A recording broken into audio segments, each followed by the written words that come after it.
A long dress, like professional attire, would work. Definitely dress to impress. Make sure that you are prepared. Practice your answers. Stand in front of a mirror. Get a friend to ask you some of these questions, or maybe come up with some question ideas of your own, and have a couple of your friends sit in the room and ask you the questions, as long as they can take it seriously. This is not game time. So if you have some good friends that are willing to sit there and ask you these questions and give you some honest feedback in how you're answering them, then try that. So you want to try to avoid like what I just did and use the it will happen, because you're going to be thinking about these questions, especially if you've not heard one of these before. And every now and then that nervous pause, which is what it's called, a nervous pause, when you go or when you're trying to think of what to say next. If you'll notice in my videos, I don't have a script. I don't have a board sitting off here on the side that are just up above that's got all my stuff written out on it, even in bullet points. All this is really off the cuff. So when I pause or look off to the side or look down, and actually I do have a few notes where I wrote some questions out, so they're sitting down here, not in the video, but off camera, right down here, so that I can remember some of the key questions I wanted to make sure to bring up to you, so that you have time to think about it. Hey everybody, it's Kay Adams, and guess what? My show, Up and Adams, is now available on YouTube. Some of the key questions I wanted to make sure to bring up to you, so that you have time to think about it. Also remember that an interview is a chance to sell yourself. Be confident. You do have something to offer. You just need to learn how to articulate it. So in law enforcement, they're not going to be asking you what are the elements of a burglary. They're not going to ask you what is reckless driving in a 55-mile-an-hour zone. They don't expect you to know the laws. They don't expect you to know law enforcement. What they want to know is, can you articulate your answers? Are you able to kind of think off the top of your head? And how do you handle the pressure and stress of the interview?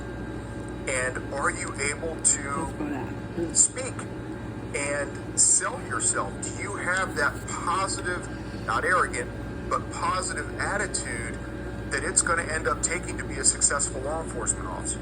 So, with all that being said, keep all that in mind, and we'll go into more detail on some of those later. Let's get into some of the questions. And one of the biggest ones right up front is, well, why don't you tell us about yourself? Okay. My name is Greg, and be prepared. You know your history. There's no need to pause here. And they don't want to know, well, I was born in 19 whatever or 20 whatever now, as time keeps going by. Tell us about yourself means tell us your history that makes you a good candidate as a law enforcement officer. So I'll always bring up, or I used to bring up, I'm not doing it anymore, but for promotions I bring it up. So I bring up things like my personality and my understanding of people and my communication skills came from my mother. She understood the importance of communication and the importance of being able to tell how people wanted to be treated. And I'll usually throw in something like, I learned later in a leadership class that the golden rule is a lie. And this is what she taught me, that do unto others as you would have done unto you doesn't really work, because not everybody is me. I will say something like, really, the rule should be do unto others as they would have done unto them. So I know that I need to figure out who I'm talking to and then how I need to deal with that individual so that they're receptive to what I'm saying. So that's a skill that she taught me a long time ago. And then my grandfather was probably my greatest male mentor, and he taught me about taking care of people. He was a bomber pilot in World War II. He also ran a security police command in Korea, and he was also an Iowa State trooper. And through his stories, he taught me the importance of taking care of people and how to respect them. And no matter what they may say, that I need to take the time to kind of figure out where they're coming from and how I can win them over, because that's what he did. And he always took care of his people, and he always took time to talk to everybody. And then I'll get into a work, okay, so that's how I would start off answering that question. And then I would go into some work history. And before I ever became a law enforcement officer, I did customer service in retail, where I learned that, the key to dealing with people is, again, that golden rule's a lie, right? You need to figure out what each individual is like. And then also I learned another valuable lesson from my mother is, anybody that tells you that they enjoy working with people, they've never really worked with people. They may enjoy the challenge of working with people, which is what I enjoy. I enjoy the challenge of working with people and trying to see what I can do to help them out. And I had a lot of practice of this in retail as I became the customer service manager for two major toy companies, Lionel Kitty City, anybody that may have heard of them, and I know you all have heard of Toys R Us. And I worked the front end customer service manager for both of those retailers before I was 21 years old. So I bring that experience in. So I bring in the work experience of doing that and dealing with people. Now, I've not touched on anything law enforcement here. This beginning of tell us about yourself is how well I deal with people. Because in law enforcement, what are you doing? You're dealing with people, right? So that's how I answer that question. You can figure out a way to change this up or adjust it to whatever your experience is. Trust me, you have experiences that you can draw on to answer this question. Tell us about yourself. Okay? So that's one. One of my, well, we'll get into my all-time favorites here in a minute. So another one is, well, what do you know about this agency? The Pentagon was famous for this. One of their first couple of questions is, well, what do you know about the Pentagon police? And their thinking is that if you want to go work for them, you will have taken the time to look them up on the internet and done a little bit of research. I mean, if you're going to go work somewhere, don't you want to know where you want to go work? So even if it's like the sheriff's office, and I'll be honest with you, they didn't ask me this question when I interviewed for the sheriff's office, and if they would have, I'd have completely bombed it because I had no clue. The sheriff's office, you're going for a sheriff's officer, if you're going for a police department, get on the internet. What is their mission statement? What are their core beliefs? Anymore, every single law enforcement agency in the country has got a mission statement, and they've got their core beliefs listed. You need to know them when you're going in, because you need to be able to tell them, well, I understand that the core beliefs of this agency are the same things that I believe in: professionalism, integrity, fairness, and compassion, which just so happen to be the 4 core beliefs of the Stafford County Sheriff's Office. I even did a video on those, and they're a good way to live your life. Do the research. Pentagon police wanted to know. In 2001, 9/11, the Pentagon was attacked by terrorists.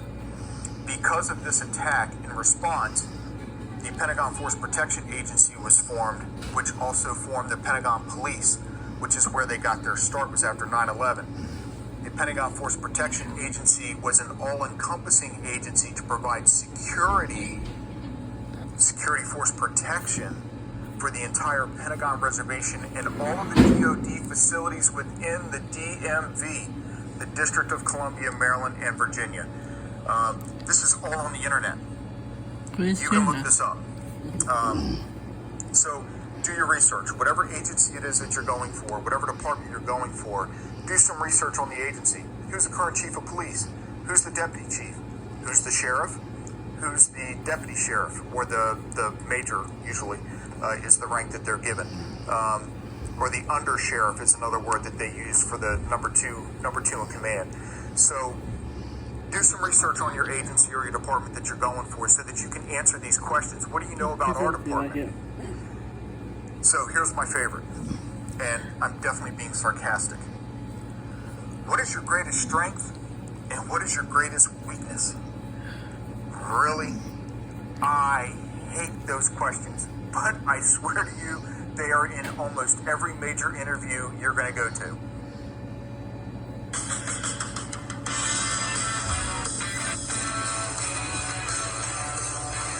Every major interview you're going to go to.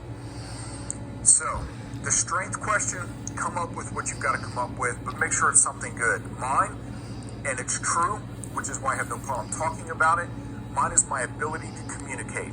And I always throw in something like communication, I would say, is my greatest strength. I've definitely, I've been through a lot of leadership schools and things like that, and I understand the importance of communication, that it's a two-way street. It's not just a one-way street. So it's not just me listening. It's me being able to hear what the person is saying, process what they're saying, and then being able to respond intelligently. Or in short, I listen to understand. I don't listen to respond. And the importance of that is if you listen to respond, you only hear just enough up until you know what your answer is going to be, and you don't hear anything that comes after that. And that's not communicating. That's not completely understanding what the individual is trying to get across to you. And I feel that in law enforcement, it's absolutely critical to understand the true meaning of communication and be able to communicate, because if you're not listening to understand and you're out on a call, you're going to miss something. And if you make a decision based off of not all the information, that can definitely cause trouble further down the line. That's a sample for strength. Weakness, make sure that it's something that you're showing that you have under control. It's kind of a trick question. So my original answer to this question, they say is probably the worst answer you can possibly give. So I used to say my strength was my work ethic. I'm a firm believer in work. I work hard and I do all this. My greatest weakness, my work ethic. I have a problem, I work so much, I'm so dedicated that, sometimes I forget to make time for my family and whatever. Don't do that. I had a family. Bad answer. Something more like, pick an actual thing that you're weak in. Mine is procrastination. So my answer would go something like, well, I know that one of my weaknesses is I tend to be a procrastinator. So to overcome that, I make sure that I keep a list of my objectives for the day, and I prioritize them out and what I need to get done. And then I do my daily objectives, my weekly and my monthly, and I have it all right there in writing. Then that way, as I get them done, I mark them off, and it keeps me on track, and that keeps me from procrastinating and putting off my tasks, right? So that's having a weakness that you've really overcome, but it's still a weakness. See what I'm saying? So, although it's sarcastically my favorite question, it is one that I have learned thanks to a great instructor, believe it or not, one time, Larry Mosier, former major out of Fairfax County, who now runs Mosier Training Solutions. He taught me the idea of selling yourself and taking that weakness and not letting it just lay there. You have to tell them what the weakness is and how you fixed it. So it's still there, and it's a work in progress, but you've overcome it. Make sense? Okay. One of the favorite questions in law enforcement usually has something to do with integrity. As an example, the Pentagon question was, what if you and your partner go off to a little convenience store or whatever, or a little store inside the Pentagon, or we used to have like a little gas station right outside before they tore it down, but you go in there and your fellow officer goes to the back and gets a bottle of soda or a bottle of water out of the case and just walks out the door. What do? Do you go confront him? Do you double check with the clerk and pay for it for him? And then they'll add something like, and the clerk tells you, oh yeah, he comes in and takes a bottle all the time, but he never pays for it. Like, they have a problem with it. So, and then you go, okay, let's say you confront him. Oh yeah, no, it's no big deal. They let me take drinks all the time. What do? What's your integrity? Your answer should be something like, well, first I'm going to talk to him and tell him it's wrong, and he needs to go back in and pay for it. And if he gives you that whole story about, oh, it's okay, they let me do it all the time, are you sure? Because they didn't seem to be okay with that. No, it's fine. Now what do? Your answer had better be you're going to go notify a supervisor.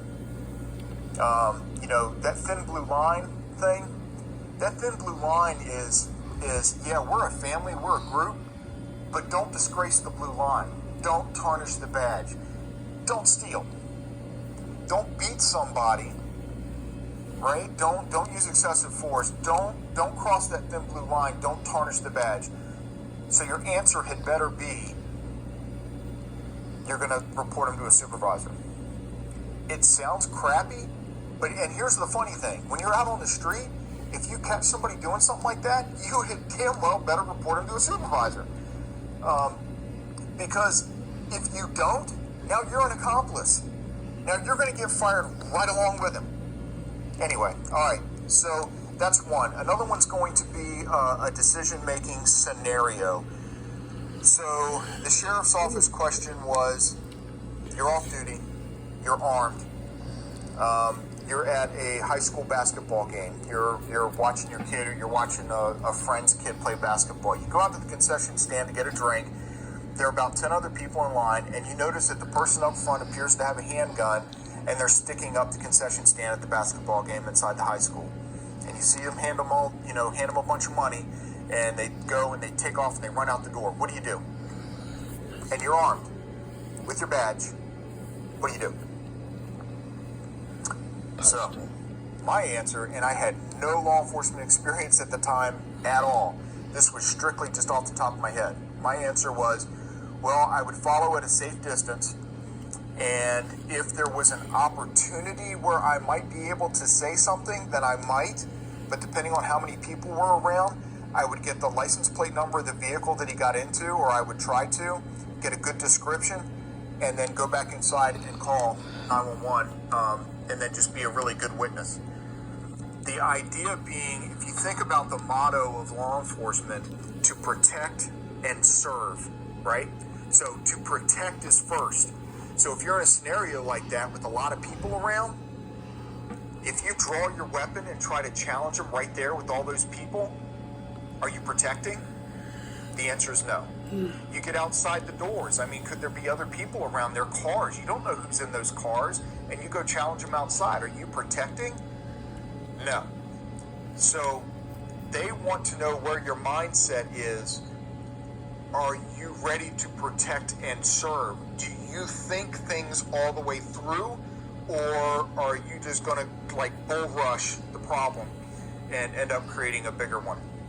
So you need to think along those lines. A Pentagon scenario question is, you're in the 9/11 memorial. So again, if you had done your research, you would have realized that the 9/11 memorial is outside.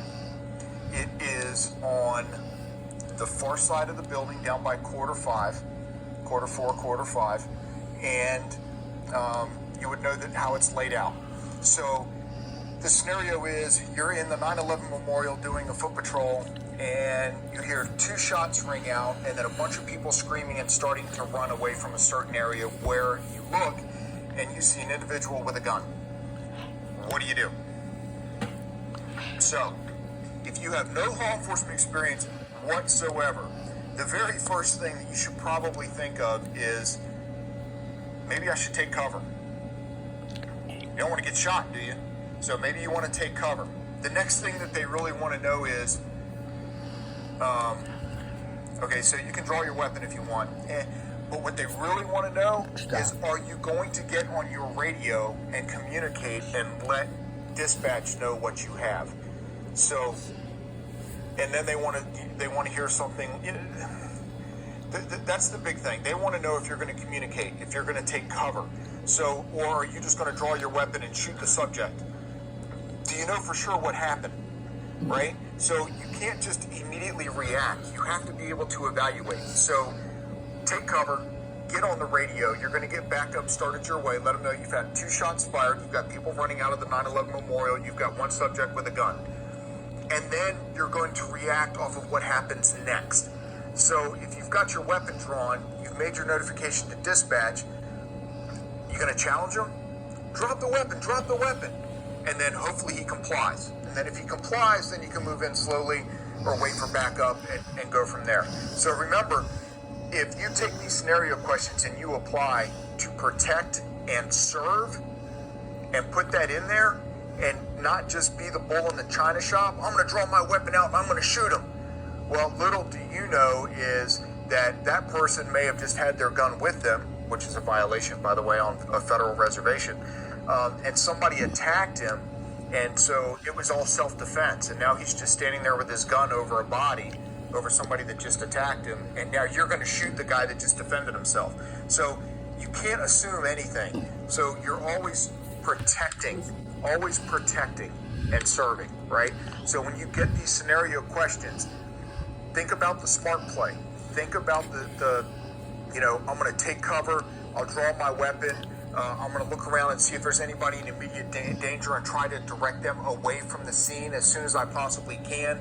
I'm going to challenge the subject. I'm going to order him to drop the weapon, put the weapon on the ground, and then if he doesn't comply, as long as he's standing there not threatening anybody and not aiming the gun at me or anybody else, then I'm going to stand there and wait for backup. What's wrong with that answer? Absolutely nothing. Nothing says you have to shoot that guy. You will not find a single instructor that is going to tell you in any scenario that's the time to shoot. Okay? So in the interview, it's about protecting and serving. So can you use your head, or are you just bloodthirsty and you want to shoot somebody? That's not always the answer. So don't go to that. It's always protecting and serving. You're protecting yourself, you're protecting the public, and believe it or not, you have to protect the bad guy. As soon as they give up, it's done. There's nothing else with it. You don't get to beat them, you don't get to shoot them, you don't get to tase them, you don't get to spray them. Once they give up, it's over. We are not judge, jury, and executioner. We are simply the enforcers who bring the bad guys into the justice system, and the system will deal with it. Maybe not, we may not always agree with it. That's how it works, okay? So anyway, that's a whole nother video. And then the famous question, why do you want to be a police officer? Well, why do you? Mine always answered it with the basic idea of, this may sound kind of cliche, but I want to help my community. I want to serve the community. And my answer always was, if I can make the difference in one person's life, just one, in my entire career, just one, then I will have made a difference. And I'm talking about a true difference that alters the direction that this person is going in to be a better human being, then I will have done my job. Because then they will be better for the community. They will be better for other people. If I can do that for just one person in my career, then that's why I want to be a law enforcement officer, because I want to see if I can reach just that one person. If I can reach one, that's great. But if I can just reach one and make a difference in their life, that's what I'm here for. That's why I wanted to be a police officer. Your answer is what your answer is, but you need to think about it, because they're going to ask you, what is your reason for wanting to be a police officer? Be honest. If you just want to go out there and run and gun and you think it'd be fun to chase bad guys, just word it better than that. I realize that there is an uptick in crime in the community, and I hate to see my neighbors suffer. And I think that I would be a valuable part of that team, being out there on the street trying to reduce the crime rate. I really want to try to do something to make a difference. Here we go with the difference. A difference in my community, to help out my fellow neighbors and the business owners in the community. I think I can make a difference in the crime rate. I want to be out there and try to do that. I want to be able to protect and serve, right? Funny how it all comes back. So even if you just want to go run and gun, there's a way to word that, and you probably find out that it's true. Any good law enforcement officer, their main purpose is to protect and serve. The running and gunning, The people that get into it just for that, just because they want to drive fast or just because they want to catch bad guys, they tend not to last very long. They hit that 5 to 7 year burnout, and they tend to be done. They don't go very far because they don't really have that heart, that idea of community service, and understanding what it's really all about. I mean, running and gunning is such a small part of it. Anyway, so that's your basic interview. Some of your interview questions to consider, and I can expand on all of these and go into a big old rant. But this video is already way longer than anything I've ever made before, and I'm sure you're tired of sitting here looking and listening at me. So subscribe to the channel. Mash that like button down there, little thumbs up thing, blue somewhere down in here. Anyway, so smash the like button. Leave me some comments. Let me know what you think about my content. Let me know if you have any other questions. Are there any other interview questions that you can come up with that you would like me to help you figure out maybe a better way to answer it? So, as always, I'm here for you. Thanks for watching In Pursuit 360, and be safe out there.